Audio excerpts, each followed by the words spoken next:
plus on connaît la parole de Dieu, eh ben, mieux on va pouvoir la mettre en pratique, mieux on va pouvoir suivre. Et c'est vraiment le but.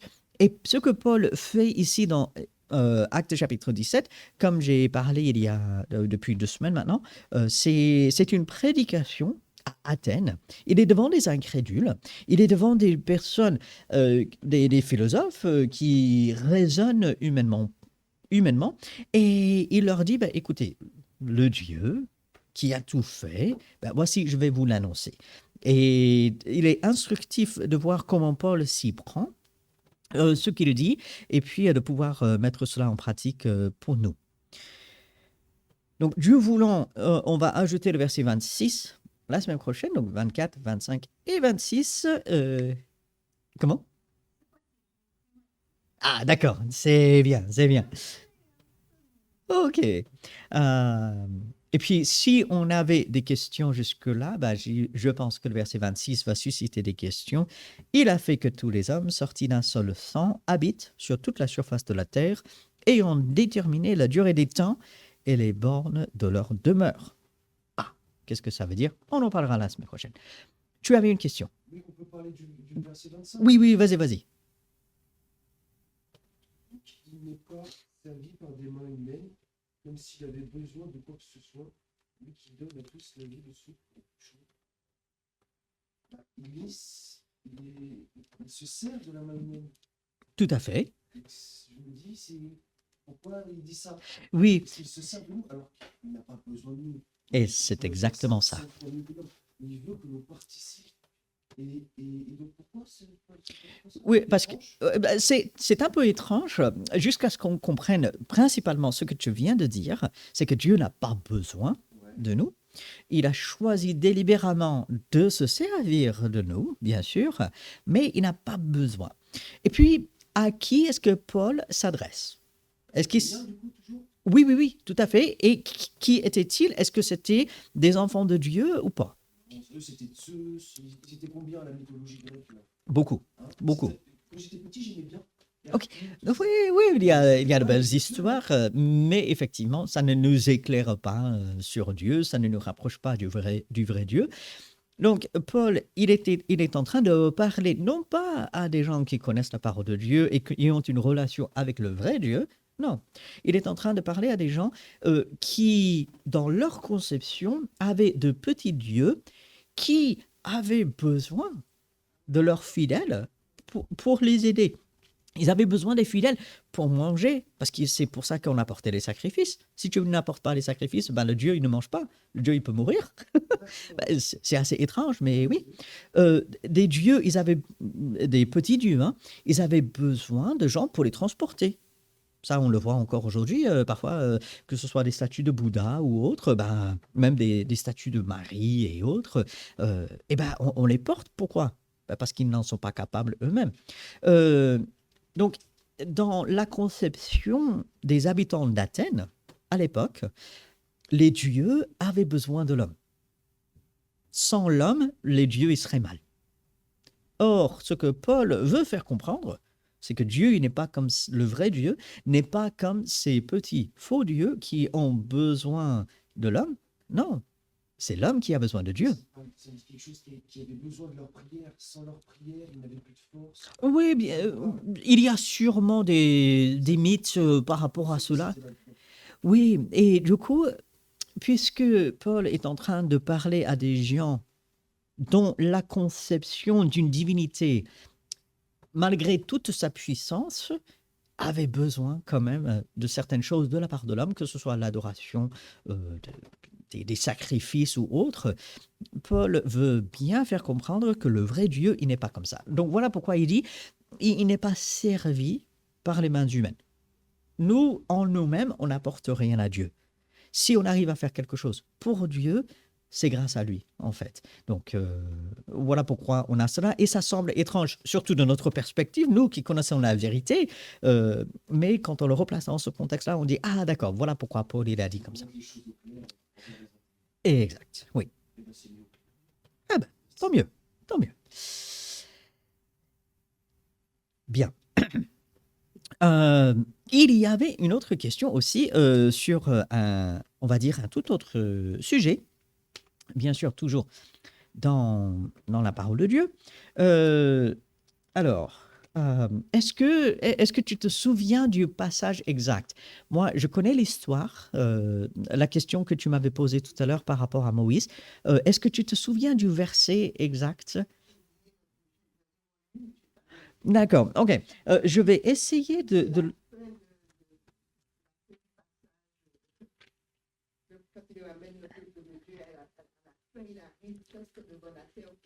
Oui, c'est ça. Oui, exact. Il est fois de trop, c'est ça? Oui, c'est ça. C'est pas frappé du tout. Oui, donc,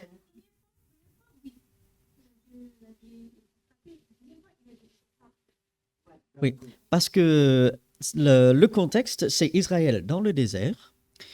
À deux reprises, il va manquer de l'eau. La première fois, Dieu dit à Moïse, tu prends ton bâton et tu vas frapper le rocher et l'eau sortira. Moïse fait cela et qu'est-ce qui arrive? L'eau sort du rocher, arrose le désert, il y a assez d'eau pour toute la multitude. Alors, on a tendance à oublier parce que souvent on va représenter une petite foule d'une dizaine, au plus une centaine de personnes. Ils étaient presque 2 millions si on compte bien. Donc c'est quand même assez impressionnant. Donner à boire à 2 millions de personnes. Et ça, c'est sans parler des animaux. Donc Dieu a pourvu largement de l'eau pour son peuple. Donc ça, c'est la première fois. Un peu plus tard, toujours en manque d'eau, le peuple murmure, le peuple s'en prend à Moïse et aussi à Dieu. Et qu'est-ce que Dieu dit? Moïse, maintenant tu vas parler au rocher et l'eau sortira. Le pauvre Moïse, lui, et on le comprend. Moi, à sa place, je l'aurais fait beaucoup plus tôt. Hein. Il est tellement agacé avec le peuple et ça se ressent dans ce qu'il dit. Il dit, mais est-ce que c'est moi qui vais devoir faire sortir de l'eau pour vous?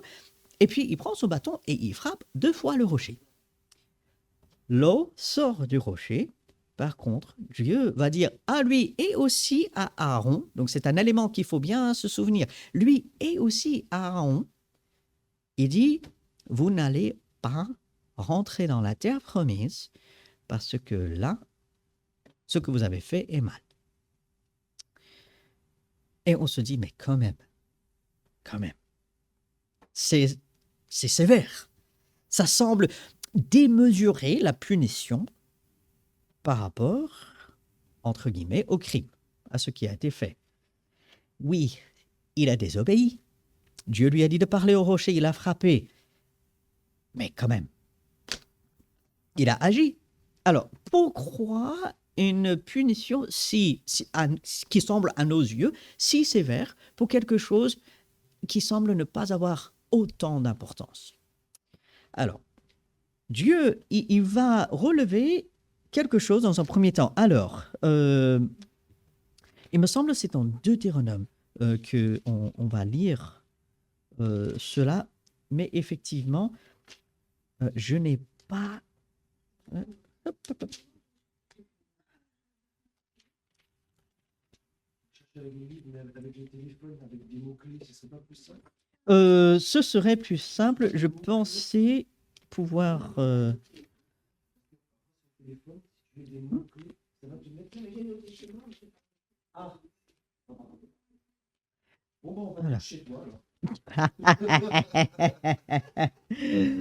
Alors,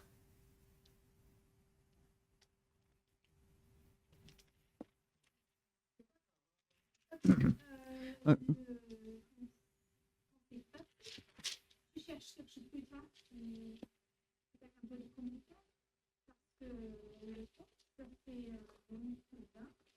ok.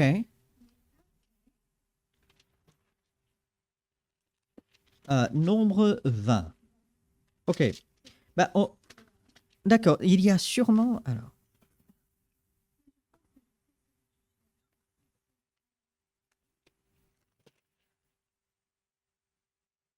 ok, oui, en fait, je veux commencer là. Alors, Nombre chapitre 20.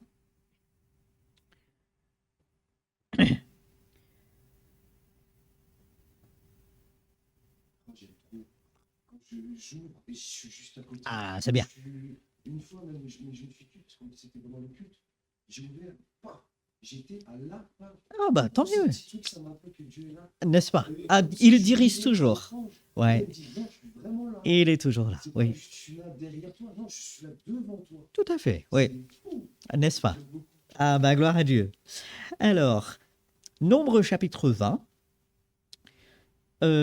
verset 7. L'Éternel parla à Moïse et dit, prends la verge et convoque l'assemblée, toi et ton frère Aaron. Donc ils sont tous les deux là, hein, même si on parle de Moïse, mais tous les deux sont là. Vous parlerez en leur présence au rocher et il donnera ses eaux. Tu feras sortir pour eux de l'eau du rocher et tu abreuveras l'assemblée et leur bétail. Moïse prit la verge qui était devant l'Éternel comme l'Éternel le lui avait ordonné. Moïse et Aaron convoquèrent l'assemblée en face du rocher. Et Moïse leur dit, écoutez donc, rebelles. Donc ben, on comprend, ça fait 40 ans, enfin pas tout à fait 40 ans, mais ça fait des dizaines d'années. Et il a vu leur rébellion, il a vu leur péché, il sait de quoi il parle. Écoutez donc, rebelles, est-ce de ce rocher que nous vous ferons sortir de l'eau? Puis Moïse leva la main et frappa 2 fois le rocher avec sa verge. Il sortit de l'eau en abondance, l'assemblée but et le bétail aussi. Alors, et là, verset 12, un élément clé. L'Éternel dit à Moïse et à Aaron, parce que vous n'avez pas cru en moi, 1, pour me sanctifier aux yeux des enfants d'Israël, 2, vous ne ferez point entrer cette assemblée dans le pays que je lui donne. Donc, les deux sont là, les deux sont coupables, et Dieu relève leur manque de confiance, ce qui n'apparaît pas forcément quand on lit, mais Dieu leur dit de faire une chose, ils font une autre. C'est exactement marqué pour le manque de confiance. Ok, Tu veux que je lise ma version? oui, juste, oui, c'est parti, oui, C'est, parce que... Alors l'Éternel dit à Moïse et à Aaron, puisque vous n'avez pas eu assez confiance en moi pour respecter ma sainteté devant les Israélites, vous ne ferez pas entrer cette assemblée dans le pays que je vous donne.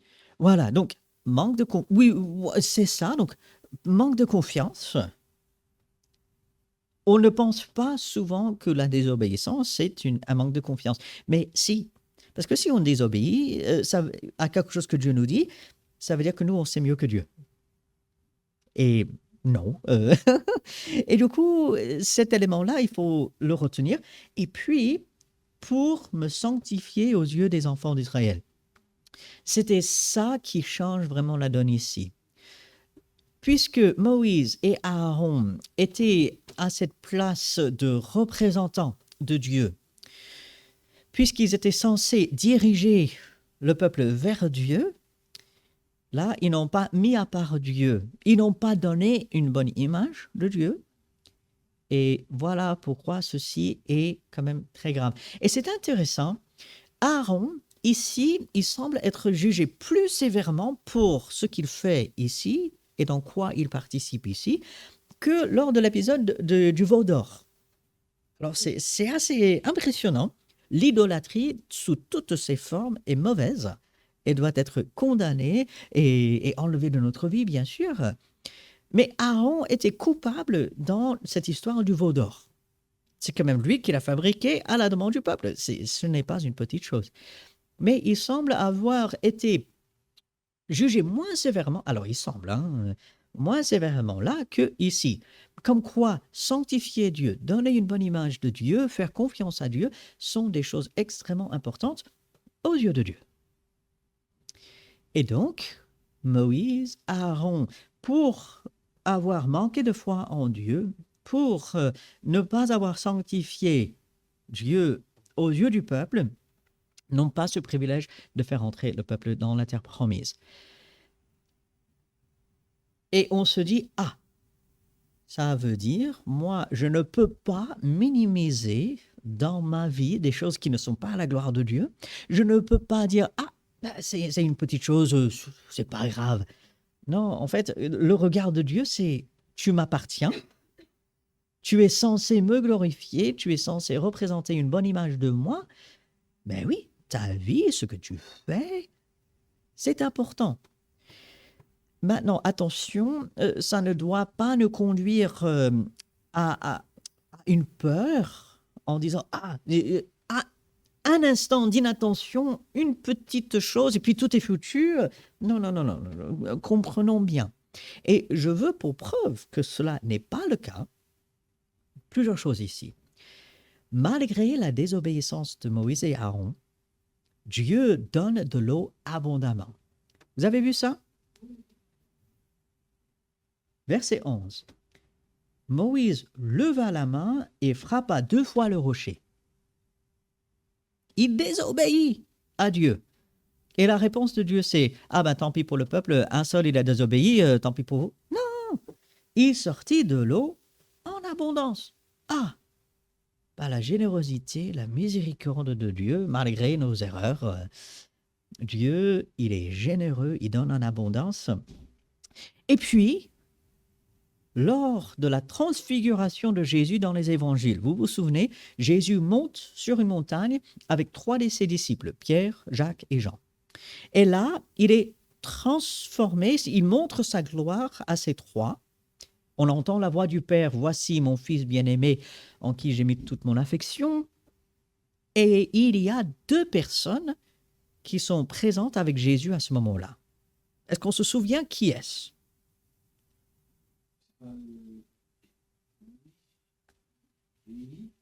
Moïse et Élie. Oh, j'étais pas sûr. Oui, oui, oui.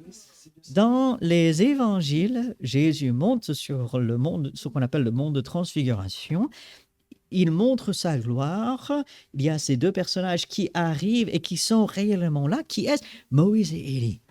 Dieu permet, plusieurs siècles plus tard, on est en train de parler de 1400 ans quand même, mais Dieu permet à Moïse d'être sur la terre promise en présence de Jésus.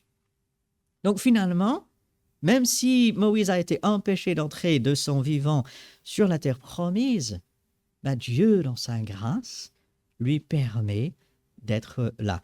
C'est quelque chose d'extraordinaire. Moi, je trouve la grâce de Dieu, malgré nos erreurs, malgré parfois une désobéissance délibérée. Moïse, il savait mieux. Il savait ce qu'il faisait était un péché. Et Dieu l'a jugé pour cela, c'est normal.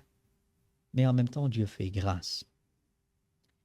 Et puis, une dernière remarque, c'est que Paul va faire référence en partie à ceci. Je crois que c'est la première épître aux Corinthiens.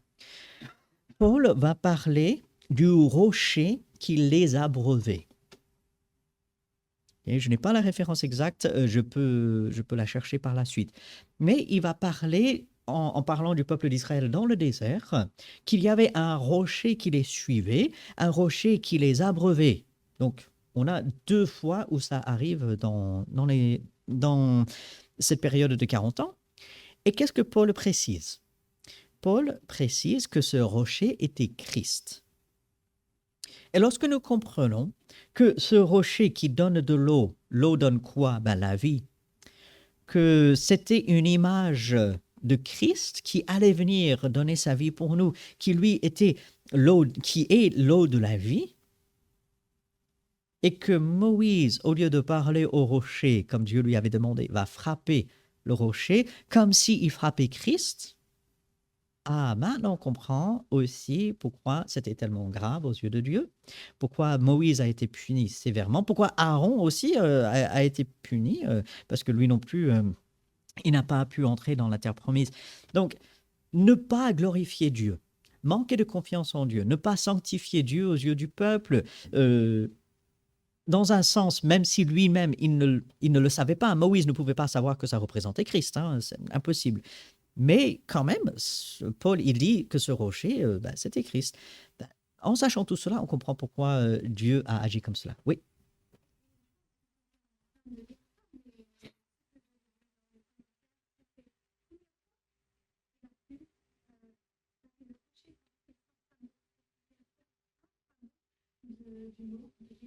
Oui.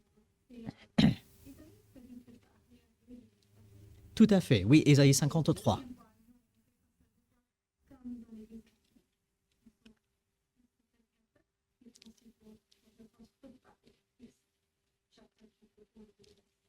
Tout à fait. Oui, avec la Sainte Seine, le cœur et tout ça. Oui,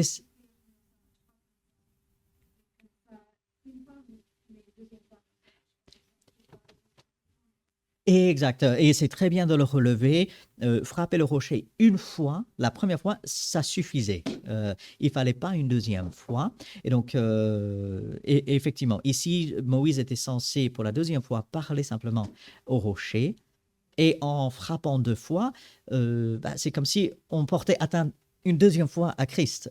Et même si lui-même, il ne pouvait pas comprendre cela, comprenons très bien, Moïse n'avait aucune notion dans un sens de Christ tel que nous avons aujourd'hui. Hein.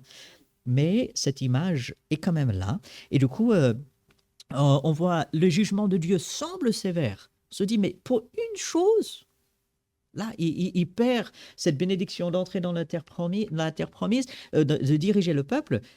Mais quand on voit ce que ça représentait, ah d'accord, on comprend. Et puis on voit surtout la générosité de Dieu. Il donne de l'eau en abondance pour abreuver le peuple. Et puis il permet quand même à Moïse déjà de voir la terre promise de loin. Un peu plus loin, Dieu va lui faire cette grâce. Et puis d'être littéralement sur la terre promise lorsque Jésus-Christ a été transfiguré, montré sa gloire dans les évangiles. Donc voilà, ça, quand on lit ça pour la première fois, on dit non mais c'est pas possible, c'est injuste. Ah non, finalement, c'est juste. Ça répond un peu à ça. Ok, bien. Alors, si vous avez des questions, donc continuez de poser des questions, c'est très bien. Si vous en avez d'autres, n'hésitez pas, notez-les et puis on pourra voir ça par la suite. Maintenant, eh ben, nous allons prier. Nous allons ensuite avoir quelques minutes pour nous préparer pour le culte qui aura lieu dans quelques minutes. Prions. Oui, Seigneur, nous te louons, nous te remercions que tu es entièrement juste, que tu es grand, que tu es miséricordieux aussi, que tu fais grâce. Merci pour tout ce que tu es. Merci pour tes justes jugements. Merci que tu nous aimes et que tu nous relèves, tu fais grâce et aussi tu es miséricordieux. Merci Seigneur pour ta parole qui nous le montre et dirige-nous toujours dans cette parole, toujours pour ta gloire. En ton nom. Amen.